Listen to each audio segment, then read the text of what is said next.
Hi friends, இன்றைக்கி வந்து ஒரு ஸ்வீட்டு செஞ்சு காமிக்க போகிறேங்க. பதுசா ஈஸியாக வீட்டிலேயே செய்யலாங்க. அது எப்படி செய்கிறதுன்னு பார்க்கலாம். தீபாவளி வந்துக்கிட்டு இருக்க இந்த நேரத்தில் ஒரு ஸ்வீட் ரெசிபி செஞ்சு காமிக்கலாம், சமையலே காமிச்சிக்கலாம்னு செய்ய போகிறேங்க. பாதுஷா செய்கிறதுக்கு தேவையானது ஃபஸ்ட்டு மைதா மாவு. சரியா?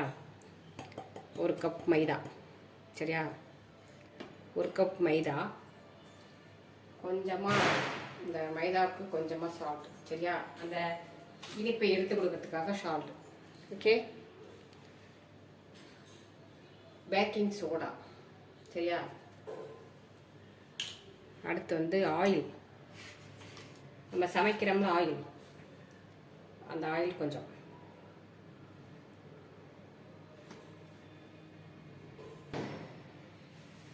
கொஞ்சமாக சீனி. ஓகேவா? அதுக்கப்புறம் வந்து நெய்.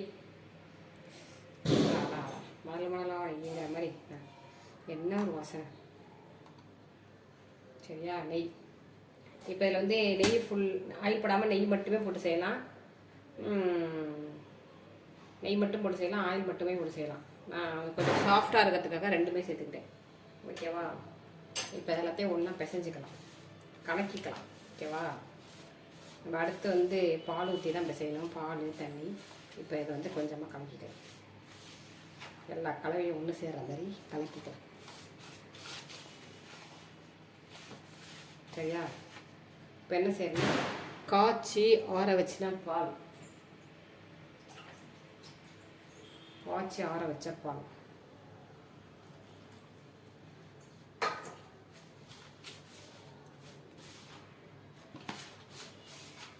இந்த மாதிரி செஞ்சோம்னா நல்லா சாஃப்டாக இருக்குங்க.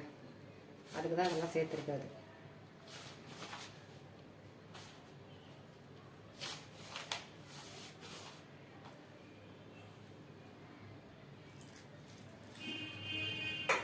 தேவைக்கப்ப கொஞ்சம் எண்ணெய் ஊற்றி பிசைஞ்சிடலாம்.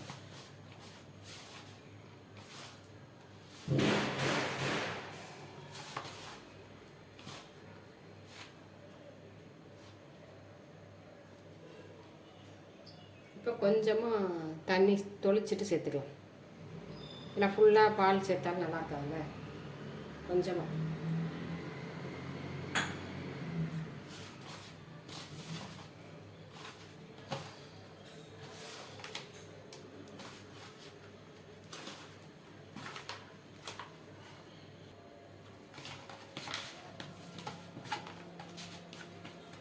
இந்த மாதிரி பிசைஞ்சிட்டு என்ன செய்யலாம்னா,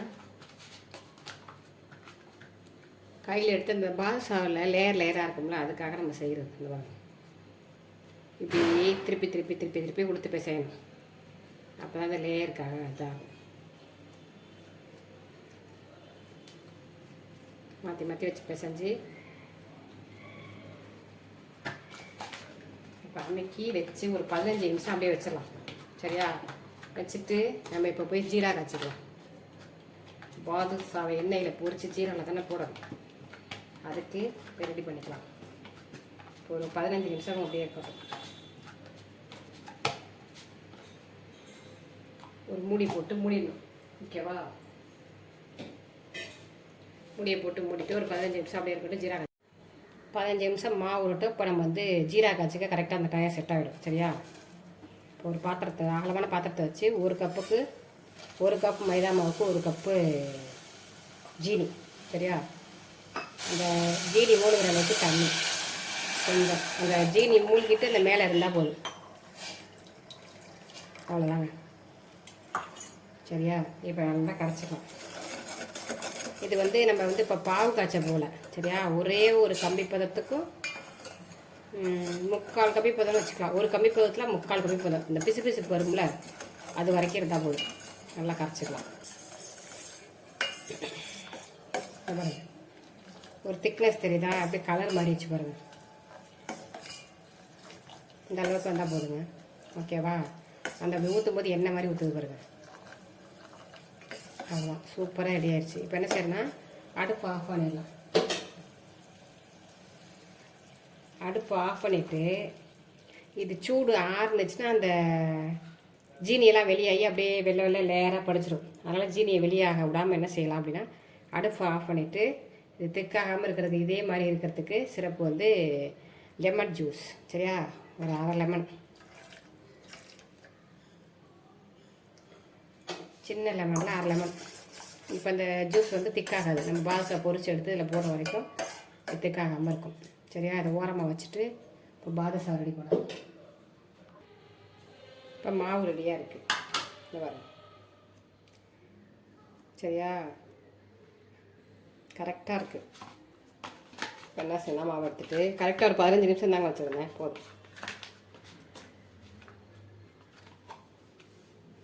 இப்போ அந்த மாவு வந்து சும்மா நம்மளுக்கு ஒரு பெரிய பெரிய சைஸாக சும்மா ஒரு உருண்டை, அப்புறமா நம்ம பாதுஷாவுக்கு அந்த மாதிரி விட்டுக்கலாம்.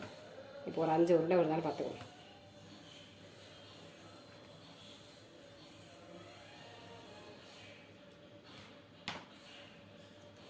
ஒரு 5 உருண்டை எடுத்து வச்சுக்கலாம்.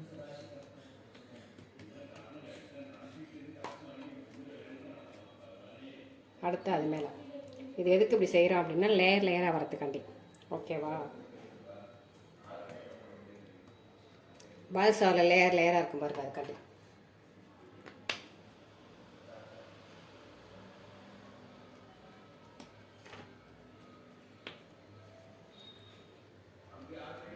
நம்மளுக்கு எந்த அளவுக்கு வருதோ அந்த அளவுக்கு வச்சுக்கலாம். ஓகேவா, இப்போ நான் 5 உருண்டை எடுத்து இந்த மாதிரி செஞ்சுருக்கேன். அப்படியே சும்மா எடுத்து ஊற்றிக்கிடுதேன்.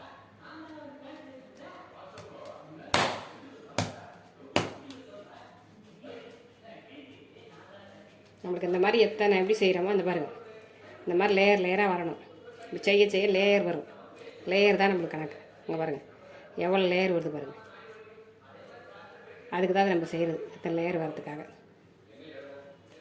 இப்போ எல்லாத்தையும் நல்லா உருட்டி எடுத்துகிட்டு நம்மளுக்கு எந்த சைஸு பாதுஷா, பெரிய பாதுஷா வேணுமா சின்ன பாதுஷா வேணுமா அந்த சைஸுக்கு நம்ம பாதுஷா ரெடி பண்ணிக்கலாம்.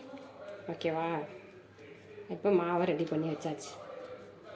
இப்போ இதுலேருந்து உருண்டை உருண்டையாக குட்டி குட்டி உருண்டையாக எடுத்து பாதுஷா நான் ஓரளவுக்கு சுமாராக சின்ன சின்ன தாங்க போட போகிறேன். பாதுஷா ரொம்பலாம் இல்லை, இந்த அளவுக்கு இருந்தால் போதும்னு நினைக்கிறேன். இதை கூட கம்மியாக பண்ணிக்கலாம்.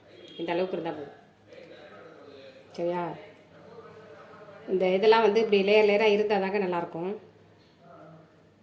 அப்போ தான் நல்லாயிருக்கும். நம்ம பாதுஷா லேயர் லேயராக வரணும்ல, அதுக்காண்டி.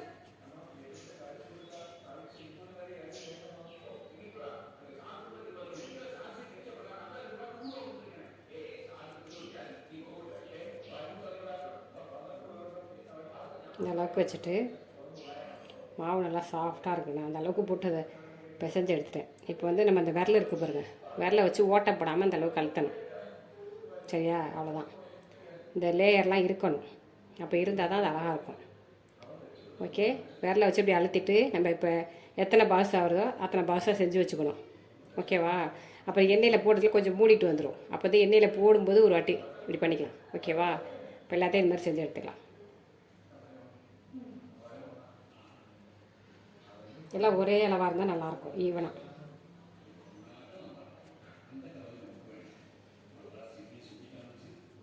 இந்த மாதிரி உருட்டிட்டு அப்படி ஒரு விரல் தான். சரியா, அப்படியே ஈவனாக அது பார்த்துட்டு நம்ம அந்த மாதிரி ஒரு விரலை வச்சு அழுத்திக்கணும்.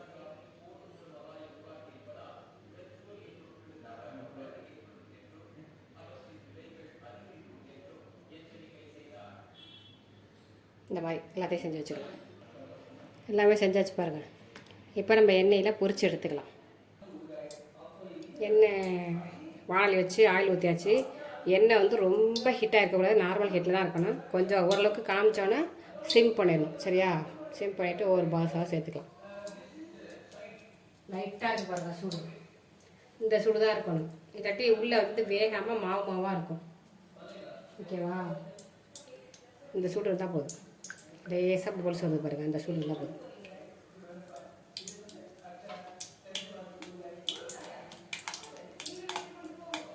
நம்ம ஆயிலில் சேர்த்துக்கும் போது ஒரு வாட்டி அந்த இதை ஓட்ட இது பண்ணிக்கணும், அமுக்கி விட்டுக்கணும். அப்போ தான் பாதுஷா மாதிரி, இல்லாட்டி கொஞ்சம் மூடிட்டு வந்துடும் வேகும்போது.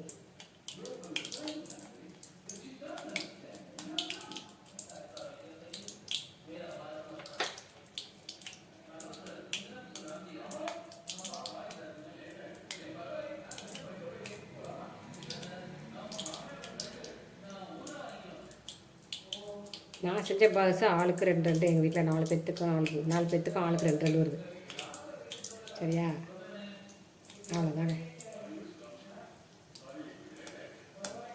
எண்ணெய் எடுத்து அதே மேலே ஊற்றிக்கிட்டே இருந்தோம்னா கொஞ்சம் ஓரளவுக்கு செவந்து இந்த பபுள்ஸ் கொஞ்சம் அடங்கும்போது திருப்பி விட்டுக்கலாம்.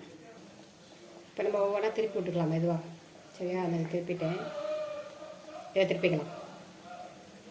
செவந்திருக்கு பார்த்தீங்களா? அப்படியே ஒன்று ஒன்று லைட்டாக திருப்பிக்கலாம். ஆயில் காஞ்சதுக்கப்புறம் சிம் பண்ணிவிட்டு பொறுமையாக தான் போடணும். சரியா? அவ்வளோதான். அப்படியே செவக்கட்டும். இப்போ பாதுஷா நம்ம எடுத்துக்கலாம். கலர் மாறிடுச்சுன்னா இப்போ ஒன்று நம்ம எடுத்துக்கலாம்.